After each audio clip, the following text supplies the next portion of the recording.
Welcome to the On Your Side podcast. I'm Gary Harper. And I'm Susan Campbell. Hey, we're talking about money today. That's one of your top three. It's one of my top three. Real estate is the other one, and cars is the other one, just in case we have new listeners to the podcast. But money is definitely at the top. We've talked about money and saving and stuff. How's the savings going on in Susan's backyard? Let's just jump in right in. No, let's just jump right in. Well, if you're talking about the backyard, the money tree is, growing so well. You try. The best advice I ever got is in order to become rather wealthy, you have to have several different streams of revenue. Have you heard that before? Yeah. Yeah. I mean, you just can't have one. Maybe that's what I'm doing wrong, because right now I only have one. Reporters. I have one stream of revenue, and it's being a podcast and a consumer reporter. So. I know.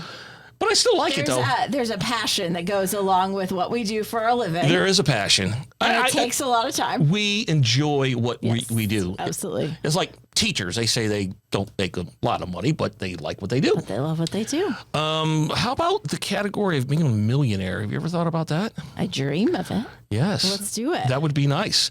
For some advice, we're talking to Julie Roy. She's a self-proclaimed serial entrepreneur, wife, and mom of four. She's also the author of the Multi-Million Dollar Mompreneur. I like that. That's a new word, mompreneur. How long did it take for you to come up with that? Oh, a little bit. I was thinking mamapreneur, entrepreneur, mama, entrepreneur. It ended up being mompreneur. Yeah, I like it. So tell us a little bit about your background as far as how did you come into your money, and did you see it coming? So I think I always saw an end game for me, maybe not at this degree, but I was a teacher, one of those that you were talking about, doing stuff for a passion. Started a preschool in the basement of a church with a $25,000 loan at 19%, and grew that company slowly to numerous locations. And so as we were growing, I saw more and more of that end game come to fruition. But I would say at the beginning, I had big, hairy, audacious goals, but I had 13 kids in my care. So it was a bit far out. And then we ended up, with serving over thousands of kids and numerous families. So it definitely has been a dream come true for sure. How old were you at the time? I started in the basement of my mom's church the summer before, which was, I just turned 26. I was coming home from a stint of overseas college, soccer playing, all the things. And so I came home like totally broke, of course, with no money, living in my mom's house. And I was doing before and after school care in a Montessori preschool, and then kind of just fell in love with the method and was like, wow, I don't want to do law school anymore. I want to do this. This is so fun. And so left law school, begrudgingly against, the Italian, be a lawyer, doctor, or, something that makes a lot of money. Started this little preschool, and that's how it started. How did you expand from that? Did you franchise it, or, how did you expand that? Yeah. So no, I just, started to get really full. So the first year we started with 13 kids. By the end of the year, I had 75. I was kind of taking over the whole church, and then was like, well, we need a bigger space. So started to look elsewhere for, where else we could expand into, and then started just buying other locations slowly with whatever money we made, and did a really organically slow growth the first time. And so it took me about 10 years to get those sites all up and running and fruitful. And then we were approached by private equity. And so I was like, no way, I'm not selling my skills. I love this, and then they came back with a higher amount, and, it was really hard for us to say no, to that sale. And so we ended up selling, and I did some other work in between. I opened some long-term care homes and did some other things. And it was really sad because everyone kept dying. So it's not my jam. So you're dealing with beginning of life and exciting, kids and fun. So was looking again to get back into preschool, but it was 2011 at the time. And I lived in Windsor, Ontario, Canada, right across from Michigan, so right across from Detroit. So the area wasn't super affluent for me to go into Michigan at that time, after sort of like 2011 still hadn't recovered, right? The Ohio, Michigan, all those places. So I ended up getting a broker send me some options for schools in Omaha, Nebraska. And I was like, well, that sounds fun. So I came and visited. Yeah. Let me ask you this. So when you're in the basement of your mom's church, you'd indicated one of the top things that you need to do in order to be a self-made millionaire is you need to start with the end in mind and then believe you're worth it. So when you're in the basement, do you see yourself at the end selling to a private equity establishment for a lot of money? Or do you just kind of like wind up there by the luck? I think the end changes as you grow too. So like my targets have been hairy and audacious at the time of the target, right? So when I was in the basement of the church, my target was like, you know what? I want to fill this church. And so end of first year, we filled the church. So I was like, okay, Julie, next target, where are we going? So I think you have to continually place targets in front of you that are challenging to reach. And then when you reach them, you don't stop. I just kept putting more targets in front of me. And so the private equity sale was probably something way down the line, like when I was really kind of older and ready for retirement is what I had in my mind, not, 30 some years old or whatever it was.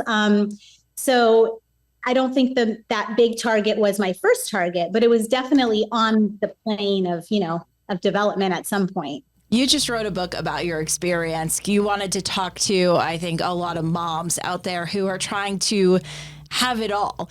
What is your take on actually having it all? Yeah. So I think one, you have to believe in yourself. We talked about that. But two, give yourself some grace. It's okay. You're not going to have balance. That is totally ridiculous. When people say you need to have work-life balance, I'm like, no, that doesn't happen. If you have big goals, work-life balance is really hard.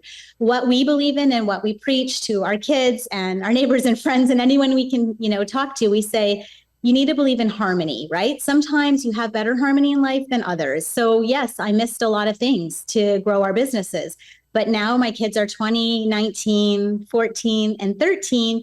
They're doing really well. They have a great entrepreneurial background. We've traveled. One of our family goals was to see all the continents together. So we just finished Antarctica in December with them. So these are the things that, yes, we had to give up maybe a lot in the beginning. And I wasn't home, all the time. And I didn't have any maternity leave. And I didn't have all the things that sometimes, you're trying to balance out. And so we just said, we're just going to have harmony. And when the things work really well, we'll just focus on having that harmony when we can have it, rather than focusing always on trying to have a balanced lifestyle. Are there regrets that come with that, with missing out on certain things as you are focusing so much on growing a business and this other baby you have in your life? Yeah. So it's funny. I used to call the schools my babies as well. So I felt like I had 8 kids at one time, all under 6, because I had 4 kids under 6 and we already had, 4 schools, more adding on. It is a challenge, and it's a constant tug and pull of your time and your efforts and your dedication. Again, it's about having harmony. Do I regret things? I don't think so. I don't necessarily regret it because I don't live in the past. It's really important for me to live in the present or looking in the future. You can't change things you had to do. So or where you came from or how things happened to you, but you can control, what you do moving forward. And so my efforts have been to spend really good quality moments with my kids that are really intentional rather than just be available all the time. What were some of the challenges that you faced early on that might be able to help another mom who wants to start a business?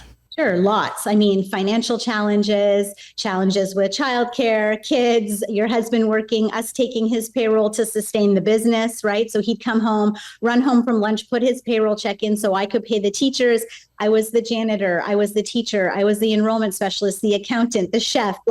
I wore a lot of hats, and you have to be ready to do anything it takes. And I think that's really where, the question that was asked prior was, do you think everyone can do it? Well, if you are committed to doing that and you're dedicated to the end game and what you're wanting your sort of dream or goal to come to fruition, then I think you'll do it. But it takes a lot out of you. It's not easy. I won't stand here and say that it's an easy feat.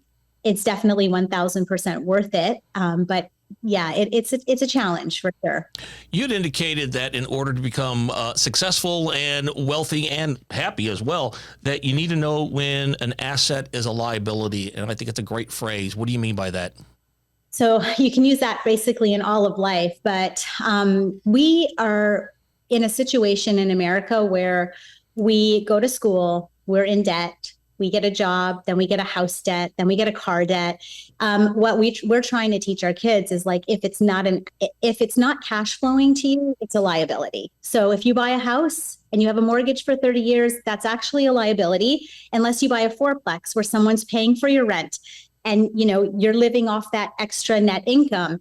That's what I suggest young people do first. There's lots of programs out there. They can put 5% down. They can buy, a fourplex, live for free, and then take that extra income and start to invest it and keep doing it over and over again, rather than buying cars they can't afford, buying homes that are way above their means, just getting further and further into debt. I think it's just sort of an American dream to go out, finish school and then start to roll in this debt, rather than looking at, a liability being a liability. If it's not cash flowing to you, you're putting money into it, that's a liability. So it's a mindset switch in general for life. You have kids that are approaching, a couple are in adulthood, a couple are approaching adulthood. Do you see it in your 19 and 20-year-old, the desire to do those things that maybe you are trying to coach against? So no, they're 1000% doing what I tell them to do. I think they see our lifestyle, they see what we've done, and I think they see it works. So my 19 and 18-year-old bought their first multifamily apartment complex together in December. And so they're very young. And what they did is, when they were younger, as entrepreneurs, we paid them on payroll for advertisements that they were in, or cleaning the lawn, or coming and, flipping the schools on the weekend. So they were very much part of the business. So we paid them. It's legal to pay your children at any age. You can even pay them at 1 month old if they're an advertising candidate for your business, which ours were, because we dealt with childcare.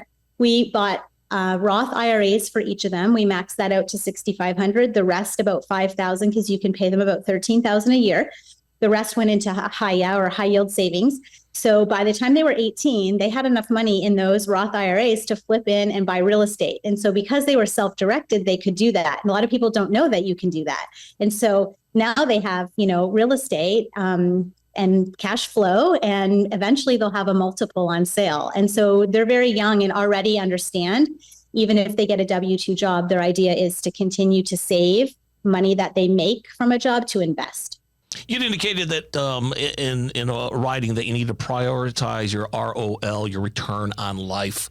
I think that's another good phrase of yours. Explain that. So return on life to us means it's not just any longer about return on investment. Initially, you're working for something for a financial gain, right? Now, we consider many things like time away from the kids, or, just so many different things personally and professionally that come into the decision of whether or not we say yes or no to things. Because if you're saying yes to everything, you're saying no to others, right? Or if you're saying yes to something, you could miss out on something else. So we're super, super intentional about our choices that we make now, and whether or not it fits into our return on life policy. And we ask the kids, we get input before we make any decisions now. It's definitely something that's more intentional and thought out than just, is it a return on investment? Hey, if people want to find out more about you or your book, tell us the name of your book again. Sure. It's the Multi-Million Dollar Mompreneur. So I have it with me if you want to see it. Yeah. This is the hardcover. We have a soft cover and we have a Kindle available. And you can buy them anywhere you can buy books in America. Really? So I can get it on Amazon? Everywhere. Yep. And funny thing is, I just woke up this morning and found it there's books in Australia being sold now, or pre-sold, and internationally. So it's super exciting. There's another stream of revenue for you right there. Book sales.